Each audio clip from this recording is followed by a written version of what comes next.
Yo, what up? Welcome to another episode of the Oakland Warriors podcast. I'm Patrick. This is Vubang. And actually, this is Vubang, the city planner, because we have something to talk about. Expansion. Yeah, there's a very, very special episode about expansion. Thank you, Adam Silver. I never heard why they're talking about expansion. Like now, like all of a sudden I heard a report about it. I was like, oh, okay. They're talking expansion now. It's because it would inject a shit ton of money in a very small amount of time. I mean, that's what I was guessing, but that's the only reason, right? It's not like, oh, we need some expansion, but they're like, if there's expansion teams, like the fee would be that injection, that influx of money. That is the reason, right? That's the reason why it's brought up now. But by bringing up, it's really because Adam Silver has always said no. But for the first time ever since he's become commissioner, he said they're looking into it. Yeah. Like they haven't said yes, but he just says we're thinking about it now. And this is like in your wheelhouse because like this has to do with cities. Yeah, I mean, I think my two greatest interests in life are city planning and basketball, and so there's nothing I love to do more than to talk about new arenas. And I don't know if you're doing this, but I plan on visiting all of the basketball arenas I can. No. In the country. You're not trying to do that? You're not trying to watch every game in every arena? No. I've never even thought about that, to be honest, but that's cool. Yeah. I mean, it's a pretty fun experience to watch an away game. How many have you been to? I don't know, like I think 6 or 7 so far. What's the best place you've been to? I mean, the worst is still Oracle. I mean, we all know that, right? Yeah. I mean, it's a tie. I mean, in terms of facilities, the Sacramento Kings arena, I mean, this is outside, obviously, Chase Center, but the Sacramento Kings arena is amazing. It's designed by like a Swedish or Scandinavian architect, and the walls open up all the way. So you have an indoor-outdoor gallery space. It's located next to all of these cool bars and restaurants, and it's an amazing building. If any Warrior fans haven't seen a Warriors game in Sacramento, I highly recommend it when we're able to again. In terms of fan experience, though, I think right off the bat, what I wanted to talk about is, do you remember last year when the Warriors played an away game in Seattle? Yes. Or the year before? Yeah. That was amazing. That was fantastic. I mean, there hadn't been an NBA basketball game there since the Sonics left, and it was the return of KD, the prodigal son. Mm-hmm. And so I got to fully experience what a Seattle Supersonics game would be like. Stayed with a friend and living in Seattle. Took a lift over to downtown. Did a bunch of bar hopping next to Key Arena. Got into the arena early. Got a special poster commemorating Key Arena. They did the basketball game there because Rick Welts used to work there, and so he's a lifelong Seattle guy. And it was great. I mean, KD came out in a Sonics jersey. He was wearing a Sean Kemp jersey. There was every single ex-Sonic was there except for Sean Kemp, which was funny. I took pictures with Detlef Schrempf afterwards and Joe Lacob. That city deserves a basketball team. It'll be incredible when the Sonics come back. Does Detlef Schrempf still have the flat top and the little mullet in the back? He does not have the mullet in the back, but he definitely does still have a flat top. Yeah. But I also couldn't tell because I can only see the bottom of his chin in my photo. Yeah. Yeah. Seattle is, even though they smacked the Warriors in the 1992, 91? What playoffs were those when Sean Kemp threw it down on Alton Lister so bad? I thought it was 93. But that was the year before they drafted Chris Webber, right? 92. So it must be the 91, 92 season. Yeah. I think that was the season because I think the year before they were the number 7 seed and they upset the Spurs. And then it was like all of a sudden the Warriors were like in the top 4 of the Western Conference. And then they got smacked by the Sonics. But I mean, like if there's going to be 2 expansion teams, so obviously Seattle, you're feeling like, so what else would you like to see? And what goes into the whole process of, I don't know, like figuring out who actually deserves a team? That's the $1 million question, right? Because if you think about all of the teams, all the cities that have teams right now, just looking at the size of the cities and the sort of income and everything, it's so surprising why some cities have an NBA basketball team and some don't. If we think about the breakdown of all of them, right? I think there's a few factors. It's really around population and spending, how much they're willing to spend on the team. This is why when God, who owns the Clippers again? Steve Ballmer. Yes, when Steve Ballmer bought the Clippers, everybody thought that he'd move them to Seattle. But his response was basically, "Why would I move the Clippers from one of the largest media markets in the country to a smaller one? Me being the second team in LA is worth more than owning a team in Seattle," which is crazy to think, right? We always cap on the Clippers for not having any fans, but they have more fans. Like they pull from a population that is greater than most NBA teams, even if some of them are Laker fans. Yeah. If you look at the top, if you look at, I'm going to name off the top cities in America in terms of population and tell me which ones surprise you. Okay.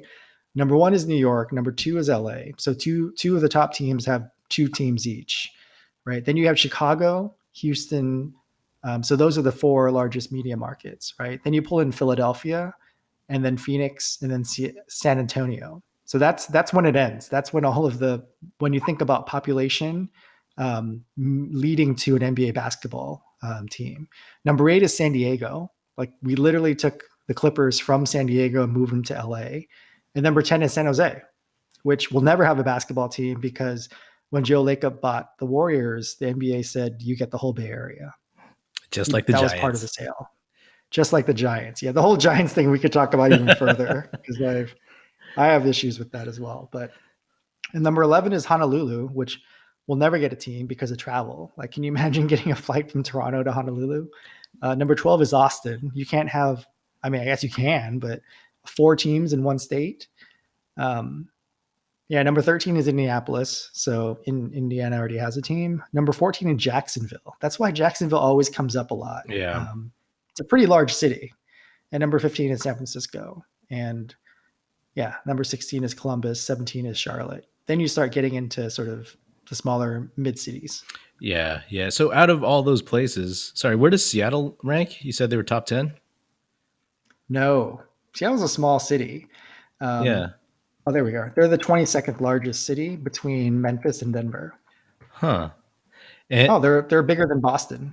And then part of it is this is the population of the main city, but if you think about their region as well, I mean Seattle's pulling from you get the whole state. And Boston is pulling from all of New England as well. So yeah, that's something to factor in as well. So if you were Adam Silver, like where would you put a team? I mean, going off of that list, clearly there's some cities that have been skipped over and there's some that probably don't deserve anyone. Where would you put 2 teams? I mean, number 1 is Seattle for sure. The only reason why Seattle, and this is totally my opinion, so don't sue me, Adam Silver. The only reason why Seattle never got another expansion team or a team to move there is because they've been used as leverage to get new arenas, just like LA has been for the NFL. How so? If you don't have a team in Seattle, and we could talk, I mean, we don't need to talk about OKC getting Seattle, but that was a pretty obvious move after Bennett bought the team. But and Seattle would not build another stadium. I mean, they built a stadium for the Mariners and a stadium for the Seahawks, and did not want to do a third stadium because teams make the most money off of owning their stadium and then having a Taylor Swift concert for 3 days in a row if they get all the money, right? So now that all these other NBA cities have gotten their new arenas, right? So since Seattle left, the Kings have gotten a new arena, Milwaukee's gotten a new arena. Yeah, so any team that was sort of potential going to move, like the two most obvious ones were Sacramento and Milwaukee, right? Those are really, really small market teams that could have easily been moved and not many people would blink, right? Mm-hmm. But they were used as leverage. Seattle was used as leverage to say, hey, if you don't build another arena in Milwaukee or Sacramento, we'll move the team to Seattle, which is great leverage for the NBA, right? But now that there's no other teams that need a new arena, every arena is pretty damn new right now. There's no longer an Oracle that was built in 1965 or whatever it was. It's time for Seattle to get an arena. One of the problems with Seattle's arena is they're building right now for their hockey team. And so it'd just be really weird to build another arena that's only for basketball. And so whatever ownership group buys the Sonics, they would potentially be in a remodeled Key Arena hockey arena, and they would not own the arena. So Ooh, they would not be as valuable as a team that owns its arena, that's like the Warriors. that's rough. Yeah. What's the second city you would pick? This is a tough one, but I have a great answer that I think is great. So if you look at population, I mean, San Diego, I mean, they could not even keep, The you know, Chargers. their football team. Yeah. San Jose is never going to get one. You know, we're the only major league sport that has a minor league baseball team in our city, and then the major league team in the smaller city in terms of the Giants. Honolulu will never get a team. Austin, not likely. Jacksonville, not likely. Columbus.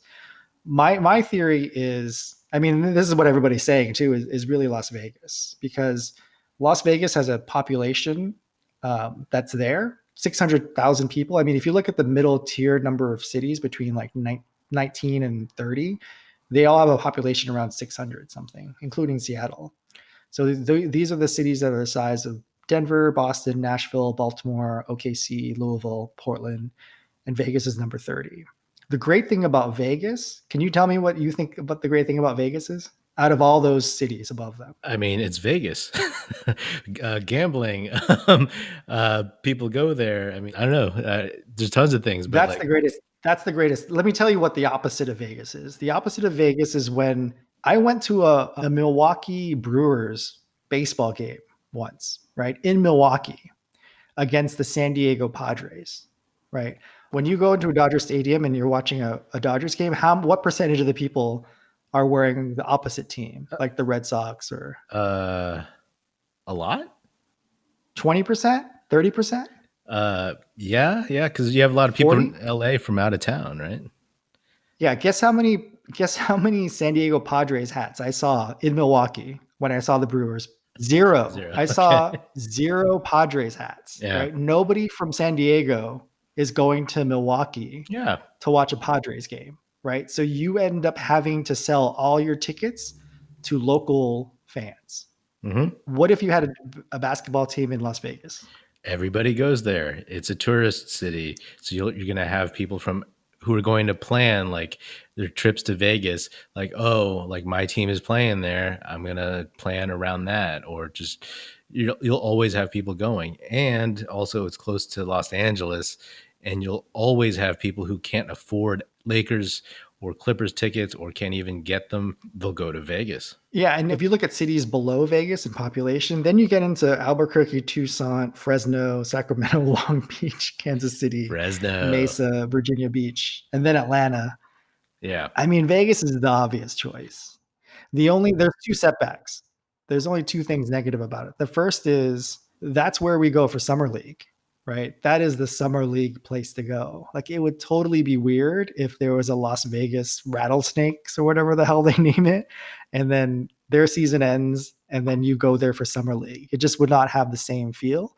And the second thing is you're never going to get a home court advantage. You're just never going to get it. We'll see. I think that's actually debatable because like Vegas is constantly growing more than some of those other cities you mentioned, which have been around Yeah. for a while and been more established. And you're getting more and more people who are like Vegas natives, generations and stuff, kids who are growing up there. The home court advantage, I mean, it'll be tough if they were to play like the Lakers. They would never have a home court advantage against the Lakers, but against other teams, I mean, it'll be a good mix, right? Like you said, you're going to get a lot of people from uh, other teams, like the opposing visiting team, show up. But as long as they get the money rolling in, it'll be hugely sustainable. Actually, let me restate that. The home team will have a great advantage because the opposing team will be flying into Vegas.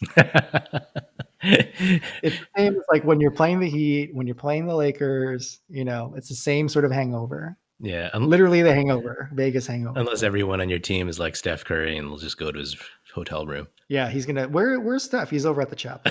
He's at the Luxor has a chapel? I had no idea. Yeah, I mean, honestly, those would be my two choices as well. I mean, I think they're the choices of a lot of folks, and they just make a lot of sense. Seattle, because Seattle, they lost the Sonics, and Vegas because my God, man, I would love a team in Vegas just from a very selfish point of view because I would go there and watch games. Like that would be so much fun. And then imagine if they were good. You have like two LA teams, you have two NorCal teams, and you have a Vegas team. It's like this amazing triangle of death. You're listening to the Oakland Warriors podcast. Do you know Oakland Warriors is a website too? OaklandWarriors.com offers a collection of Warriors t-shirts that are comfy, classy, and cool.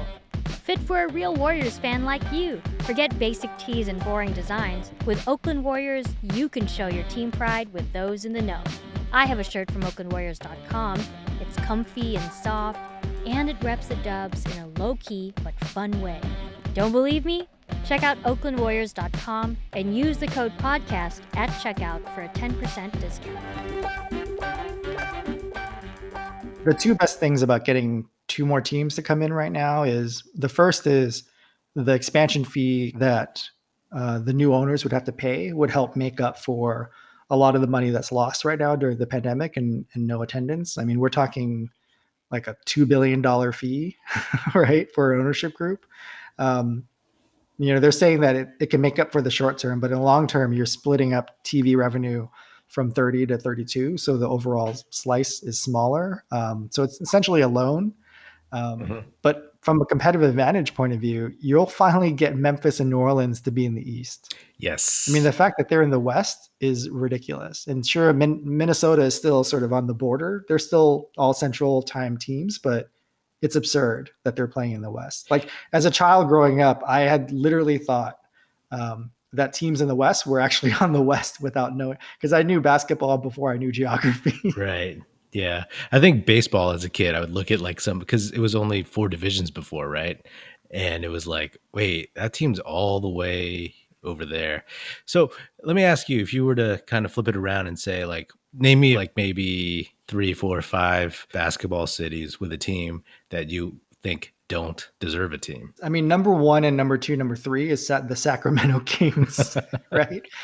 The Sacramento Kings, the only reason why they never moved was, and this is just sheer fucking luck, is Kevin Johnson was the fucking mayor during all this time when the Maloofs were selling. Mm-hmm. Kevin Johnson is not going to be the Sacramento mayor that loses a basketball team. Like you pick any other mayor in the world other than, was Bill Bradley ever a mayor? I mean, what other ex-NBA player is going to be the mayor of a local team? Right. It's absurd. And the timing of it was ridiculous.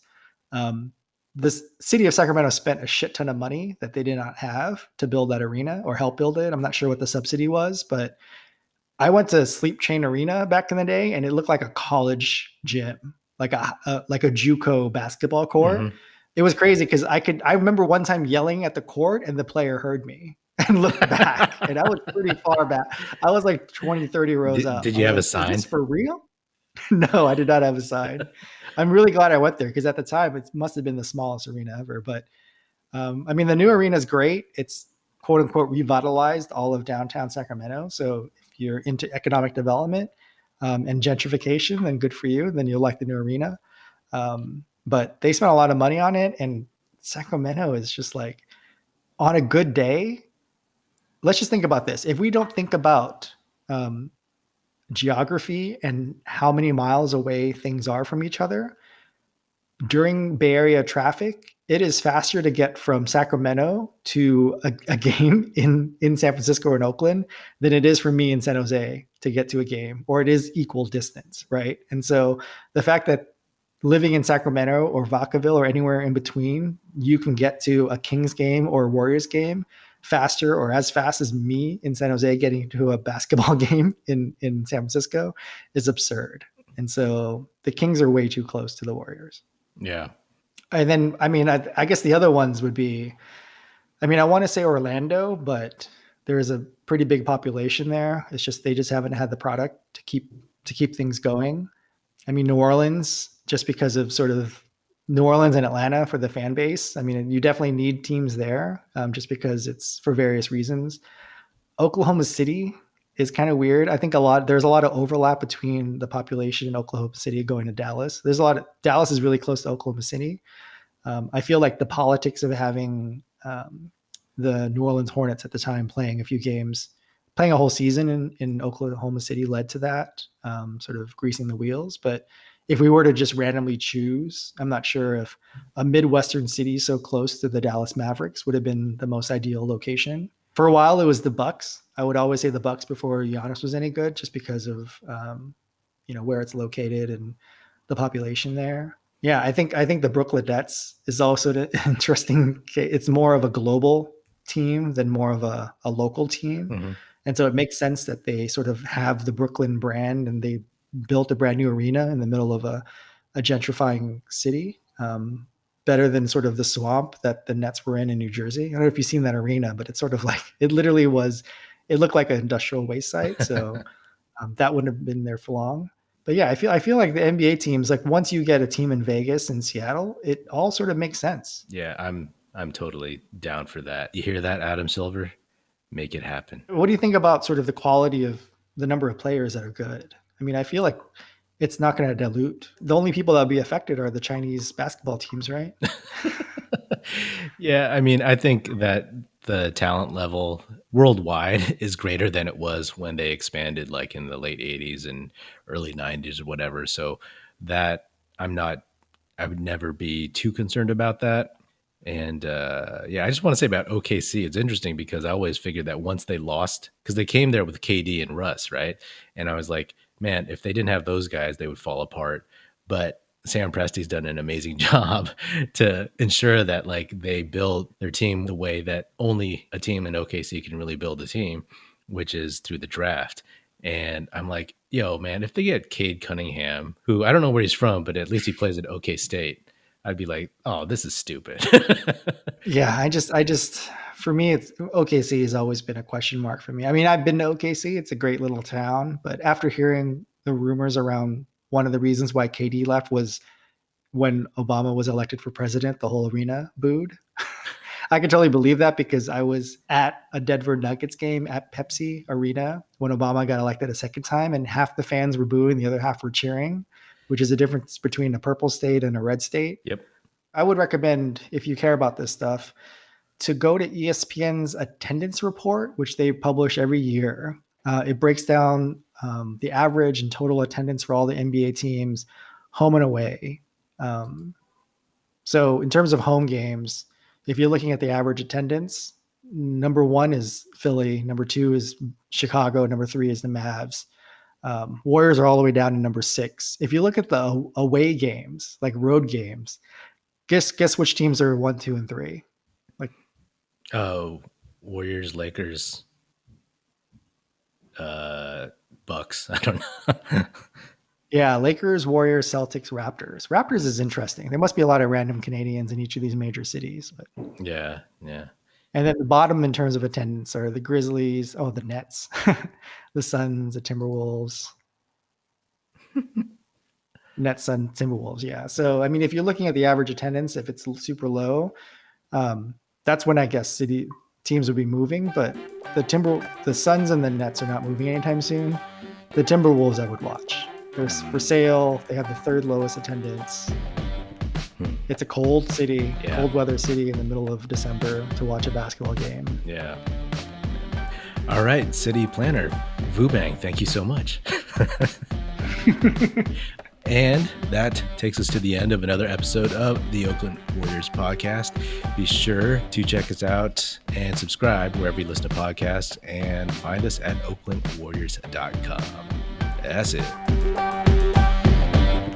Music in this episode provided by Paper Sun. Special thanks to Paul Amardo for production support. See you next time, and go Dubs.